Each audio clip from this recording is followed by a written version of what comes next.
Assalamualaikum warahmatullahi wabarakatuh. Nama saya Bayi Jihan Iftinan, NIM 21010408. Tujuan video ini yaitu untuk memenuhi tugas dari mata kuliah Metodologi Penelitian Pendidikan Biologi. Dalam video ini saya akan menyampaikan beberapa pengertian dari metode penelitian. Yang pertama di sini ada metode penelitian kuasi eksperimen. Penelitian kuasi eksperimen adalah metode penelitian yang digunakan untuk mencari pengaruh perlakuan tertentu terhadap yang lain dalam kondisi yang terkendali. Dalam metode kuasi eksperimen ini sendiri, pemilihan subjeknya dilakukan tidak secara random. Adapun karakteristik dari penelitian kuasi eksperimen yaitu tidak memungkinkan untuk mengontrol seluruh variabel yang relevan, kecuali hanya beberapa variabel. Perbedaan antara penelitian eksperimen murni dan kuasi sangat kecil, terutama apakah manusia dilibatkan atau tidak sebagai subjek seperti dalam pendidikan. Meskipun penelitian tindakan memiliki status kuasi, tetapi sering tidak formal sehingga perlu mendapatkan perlakuan tersendiri. Ciri-ciri dari kuasi eksperimen yaitu pemilihan kelompok yang menjadi subjek penelitian tidak bisa secara acak, menguji subjek penelitian dengan beberapa kondisi dan metode, menggunakan beberapa metode yang nantinya akan dibandingkan hasilnya, ketidakmungkinan kontrol penuh, keterbatasan dalam randomisasi, kemungkinan adanya variabel pembingung, pengukuran sebelum dan sesudah perlakuan, kontrol yang ditingkatkan, tidak ada manajemen penuh terhadap variabel bebas, keterbatasan dalam kesimpulan sebab akibat, pentingnya validitas internal. Selanjutnya, jenis-jenis penelitian dari kuasi eksperimen yaitu pre-test and post-test with non-equivalent control group. Desain jenis ini menggunakan dua kelas sampel, yaitu kelas eksperimen dan kelas kontrol, yang dimana kelas eksperimen adalah kelas yang akan diberikan perlakuan dan kelas kontrol adalah kelas yang tidak diberikan perlakuan. Selanjutnya, terhadap dua kelas tersebut diberikan tes sebelum kegiatan pembelajaran atau pre-test, dan diberikan tes setelah kegiatan pembelajaran atau post-test. Yang kedua, single group design interpret time series design. Desain jenis ini hanya menggunakan satu kelas, yaitu kelas eksperimen. Akan tetapi, pre-respon atau post-respon dilakukan lebih dari satu kali atau secara berkali-kali, baik sebelum kegiatan pembelajaran maupun setelah kegiatan pembelajaran. Jenis yang ketiga yaitu Control Group Interpret Time Series Design. Desain jenis ini merupakan kombinasi antara dua jenis desain sebelumnya, yaitu menggunakan dua kelas sebagai sampel dan dengan mengintegrasikan time series dengan implementasinya. Yang kedua, penelitian ex post facto. Apakah itu penelitian ex post facto? Ex post facto ini adalah variabel bebasnya sudah terjadi. Jadi, kalau kita mengenal ada eksperimen, maka perlakuan dalam penelitian eksperimen itu adalah perlakuan yang memang disengaja dan dilakukan oleh peneliti. Tetapi pada penelitian ex post facto ini, variabel bebasnya itu tidak bisa dikatakan juga sebagai variabel perlakuan, karena dia terjadi secara natural, terjadi sudah sebelum penelitian. Ini dilangsungkan ada juga yang mengartikan bahwa penelitian ini adalah penelitian yang dilakukan setelah suatu kejadian itu terjadi. Jadi kita ingin mencari atau mencari tahu dampak dari sebuah kejadian atau dari sebuah kondisi atau situasi atau variabel terhadap variabel tergantung yang ingin kita cari atau apakah dia terdampak oleh kondisi, situasi, atau variabel yang sudah terjadi. Nah, istilah ex post facto sendiri itu menunjukkan bahwa perubahan variabel bebas itu telah menjadi dan peneliti dihadapkan pada masalah bagaimana menetapkan sebab dari akibat yang diamati.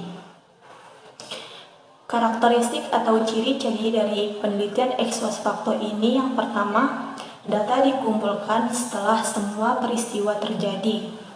Variabel terikat ditentukan terlebih dahulu, kemudian merunut ke belakang untuk menemukan sebab, hubungan, dan maknanya. Penelitian deskriptif yaitu menjelaskan penemuannya sebagaimana yang diamati. Penelitian korelasional mencoba menemukan hubungan kausal fenomena yang diteliti. Penelitian eksperimental dan ex post facto, dasar logika yang digunakan dan tujuan yang ingin dicapai sama, yaitu menentukan validitas empiris. Penelitian ex post facto dilakukan jika dalam beberapa hal penelitian eksperimen tidak dapat dilakukan. Jenis-jenis dari penelitian ex post facto yang pertama yaitu causal research atau penelitian korelasi. Causal research atau penelitian korelasi adalah suatu penelitian yang melibatkan tindakan pengumpulan data guna menentukan apakah ada hubungan dan tidak dan tingkatan hubungan antara dua variabel atau lebih. Yang kedua, jenis kedua di sini ada causal comparative research atau penelitian kausal komparatif. Causal comparative research atau penelitian kausal komparatif adalah pendekatan dasar kausal komparatif yang melibatkan kegiatan peneliti yang diawali dengan mengidentifikasi penuh variabel satu terhadap variabel lainnya. Ketiga, penelitian dan pengembangan. Dalam buku Sugiono menyebutkan bahwa metode penelitian dan pengembangan atau dalam bahasa Inggrisnya research and development adalah metode penelitian yang digunakan untuk menghasilkan produk tertentu dan menguji keefektifan produk tersebut. Jadi, penelitian pengembangan adalah metode dan langkah untuk menghasilkan produk baru atau mengembangkan serta menyempurnakan produk yang telah ada untuk menguji keefektifan produk tersebut, sehingga produk tersebut dapat dipertanggungjawabkan. Karakteristik atau ciri-ciri penelitian dan pengembangan yaitu menyelidiki hasil penelitian berkaitan dengan produk yang akan dikembangkan, kemudian pengembangan basis produk berdasarkan temuan, pengujian lapangan dilakukan di lingkungan atau situasi yang paling realistis di mana produk akan digunakan. Ditinjau atau mengatasi semua kekurangan yang diidentifikasi selama fase pengujian lapangan. Yang keempat, penelitian tindakan kelas atau PTK. PTK dapat diartikan sebagai proses pengkajian masalah pembelajaran di dalam kelas melalui refleksi diri dalam upaya untuk memecahkan masalah tersebut dengan cara melakukan berbagai tindakan yang terencana dalam situasi nyata serta menganalisis setiap pengaruh dari perlakuan tersebut. Adapun karakteristik atau ciri-ciri penelitian tindakan kelas atau PTK yaitu masalah PTK berasal dari guru, penelitian melalui refleksi diri, penelitian tindakan kelas dilakukan di dalam kelas. Penelitian tindakan kelas bertujuan untuk memperbaiki pembelajaran. Kemudian penelitian kualitatif naratif inquiry. Menurut Kamus Besar Bahasa Indonesia, narasi memiliki arti pengisahan suatu cerita atau kejadian yang disusun berdasarkan urutan waktu, sedangkan naratif memiliki arti bersifat menguraikan atau menjelaskan. Penelitian naratif adalah laporan bersifat narasi yang menceritakan urutan peristiwa secara terperinci. Karakteristik penelitian kualitatif naratif inquiry yang pertama yaitu pengalaman individu, yang kedua kronologi pengalaman, yang ketiga pengumpulan cerita, yang keempat restoring, yang kelima coding tema, yang keenam konteks atau latar, yang ketujuh kolaborasi. Terakhir, penelitian studi kasus. Penelitian studi kasus adalah penjabaran yang mengatakan suatu fenomena dengan metode mendeskripsikan informasi dan kenyataan melalui kata-kata secara merata dari sebuah objek penelitian, dan juga menjadi hal khusus yang menarik untuk diteliti. Adapun karakteristik secara khusus penelitian studi kasus ini, yaitu penelitian studi kasus memiliki karakteristik berbeda dibandingkan dengan jenis penelitian lain. Khususnya yaitu penelitian studi kasus adalah dari cara pandang penelitiannya terhadap objek yang diteliti. Adapun pendapat para ahli terkait karakteristik dari penelitian kualitatif studi kasus ini, yaitu yang pertama, menempatkan objek penelitian sebagai kasus. Keunikan penelitian studi kasus dalam pada cara pandang terhadap objek penelitiannya sebagai kasus, bahkan cara khusus. Yang kedua, memandang kasus sebagai fenomena bersifat kontemporer. Bersifat kontemporer ini berarti kasus tersebut sedang atau telah selesai terjadi, tapi masih memiliki dampak yang dapat dirasakan pada saat penelitian dilaksanakan, atau yang dapat menunjukkan perbedaan dengan fenomena yang biasa terjadi.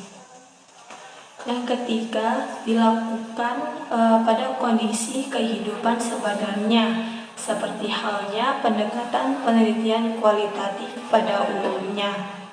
Pelaksanaan penelitian studi kasus menggunakan pendekatan penelitian naturalistik. Yang keempat, menggunakan berbagai sumber data seperti halnya strategi dan metode penelitian kualitatif yang lain. Penelitian studi kasus menggunakan berbagai sumber data, menggunakan teori sebagai acuan penelitian dan penelitian studi kasus.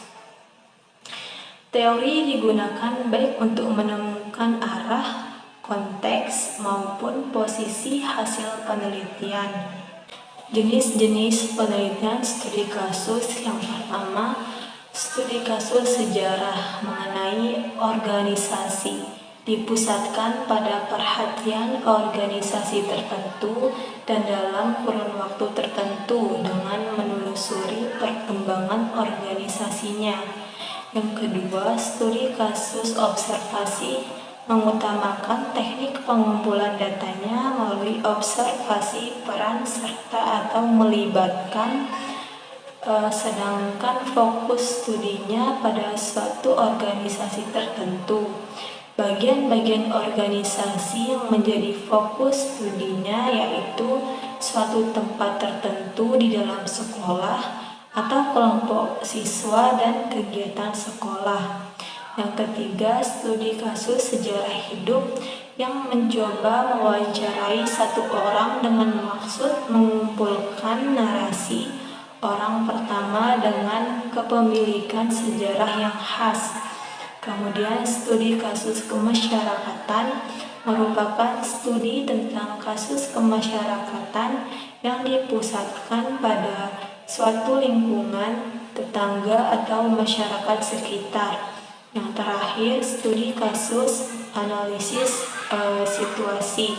Jenis studi kasus ini mencoba menganalisis situasi terhadap peristiwa atau kejadian tertentu.